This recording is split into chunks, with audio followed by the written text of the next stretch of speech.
Je suis en fait donc actuellement directeur du service des rythmes de l'enfant de la ville de Lagny-sur-Marne. J'ai démarré avec une formation qui s'articulait entre l'animation et le sport. En animation, j'ai le parcours classique d'éducation populaire, BAFA, BAFD. Et puis en sport, j'ai suivi un cursus universitaire jusqu'en licence avec une option éducation motricité. Depuis le collège, j'avais envie de m'orienter dans le domaine de l'éducation. J'ai travaillé pendant une dizaine, quinzaine d'années sur le terrain avec des postes d'animateur, animateur sportif, enfin vraiment voilà, avec le public.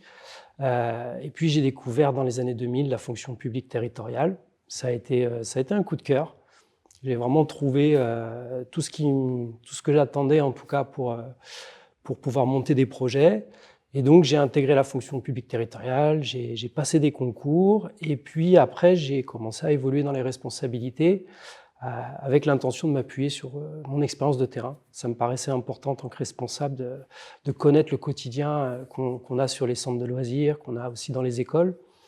Et au final, j'ai été coordinateur, ensuite responsable de service, puis direction de service dans différentes communes, essentiellement du 77, avant d'arriver à Lagny.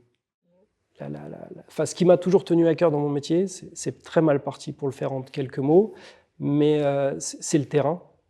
Et je pense que l'idée, c'est de jamais, enfin, toujours se recentrer sur les enfants et sur l'impact véritable qu'il va y avoir sur le terrain de toutes les actions que je peux moi avoir à mon niveau d'intervention, qui est quand même une charnière avec la direction générale des services, avec les délégations et les responsables de services. Donc de ne pas perdre de vue que voilà, le but final, c'est quel est l'impact sur le terrain et à quel moment on intègre la qualité d'accueil et le confort pour l'enfant.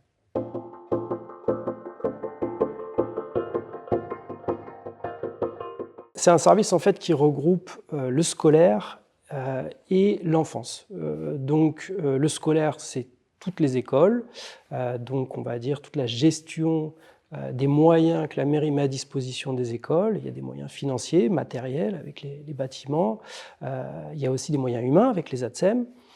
Et donc il y a toute la notion d'inscription scolaire. La ville est responsable de veiller à la scolarité des enfants qui sont domiciliés. Donc ça, c'est un premier secteur important. Ça regroupe quasiment une trentaine d'agents. Et en parallèle, on a le secteur enfance et loisirs qui, lui, se charge de tout ce qui est centre de loisirs, accueil du matin, midi et soir, mercredi, vacances. Donc là, on est c'est une soixantaine d'animateurs. Il y a aussi des agents en plus qui viennent sur les temps, le remplacement, les vacations, qui fait qu'on arrive à quasiment 80 agents avec les agents administratifs. Et là, il y a une gestion de l'ensemble des centres de loisirs avec les inscriptions. Et l'idée, c'est que ces deux services fonctionnent naturellement ensemble dans l'intérêt de la qualité des actions qu'on mène auprès des enfants. Et donc, l'idée, c'était de les regrouper pour qu'il y ait renforcer cette transversalité. D'ailleurs, il y a tout un enjeu de coéducation qui relève de cette transversalité entre le temps scolaire et le temps périscolaire et extrascolaire, et qui va être... on essaye d'appuyer, en tout cas c'est là où mon poste est particulièrement important, où il faut essayer d'arriver à ce que ça fonctionne bien ensemble.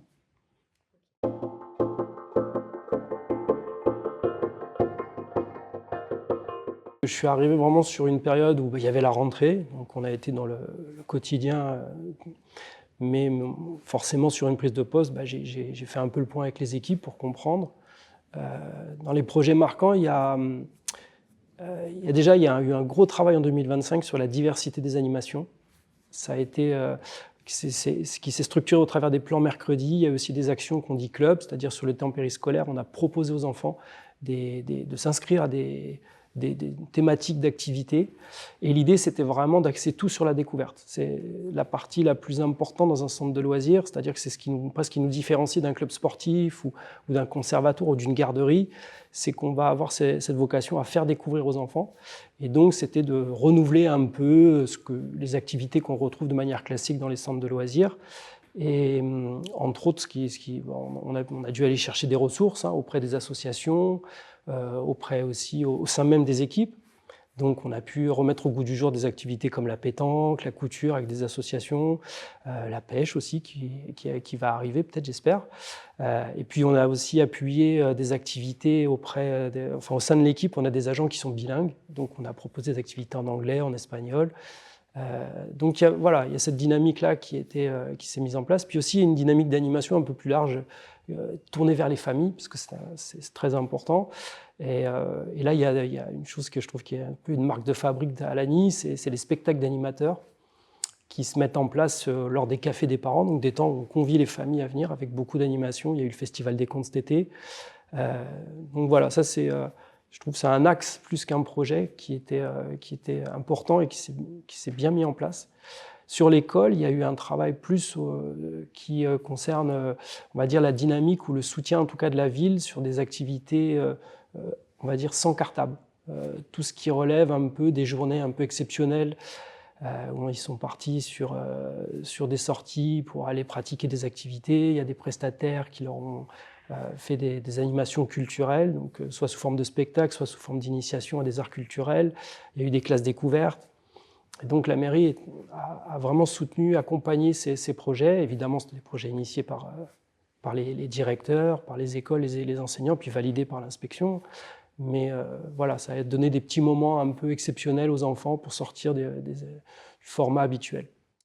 Les parents et les enfants sur ce type d'initiative, ils sont toujours très favorables et toujours ravis, puisque je pense que c'est quand même des vrais souvenirs, quoi. Ça construit un peu aussi après toute une dynamique d'ensemble dans une école, dans une classe. C'est même bien quand ça n'arrive pas forcément en fin d'année, mais bon, après, comme la scolarité continue, en tout cas, ça crée des liens forts.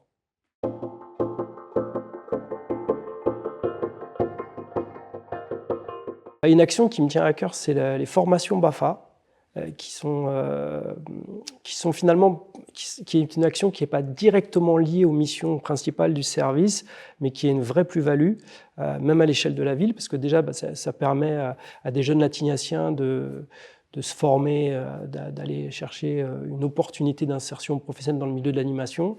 Et bon, inutile de vous dire qu'avec mes valeurs, ma position, je pense que c'est une vraie opportunité de vivre un moment formateur pour engager sa vie professionnelle.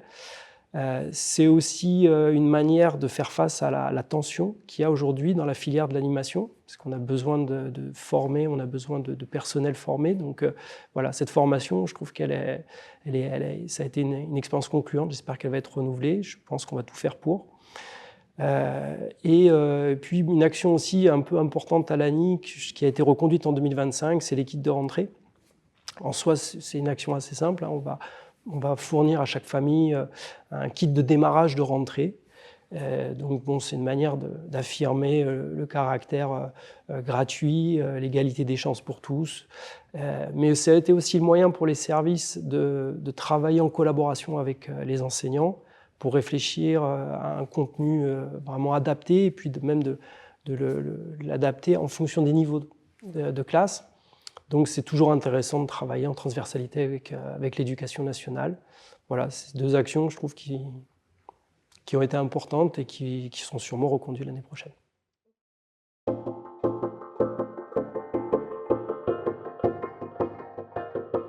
On va monter un guichet unique pour faciliter l'accès aux usagers qui viennent en mairie. L'idée, c'est que dorénavant, ils vont venir, il y aura un seul espace qui viendra regrouper toutes les démarches administratives, aussi bien pour les écoles avec les inscriptions scolaires que pour l'enfance, avec les inscriptions péri- et extrascolaires. Ça, c'est un premier projet qui va arriver. Il y a le projet aussi d'ouverture d'une classe de toute petite section qui va se faire à l'école Fort-du-Bois. On attend encore quelques validations, mais la ville y est favorable. C'est à partir de 2 ans. Donc l'idée, c'est de proposer à des familles évidemment qui le souhaitent, à un enfant de 2 ans, entre 2 et 3 ans, d'intégrer une école, une classe maternelle. Alors évidemment, ce dispositif, il existe depuis 10 ans. Il y a toute une expertise qui permet d'aménager l'espace, d'aménager les moyens humains. Les agents sont formés spécifiquement pour ça, aussi bien les enseignants même que la SEM qui sera présente. Le matériel aussi. puis aussi les horaires, la temporalité sur les rythmes.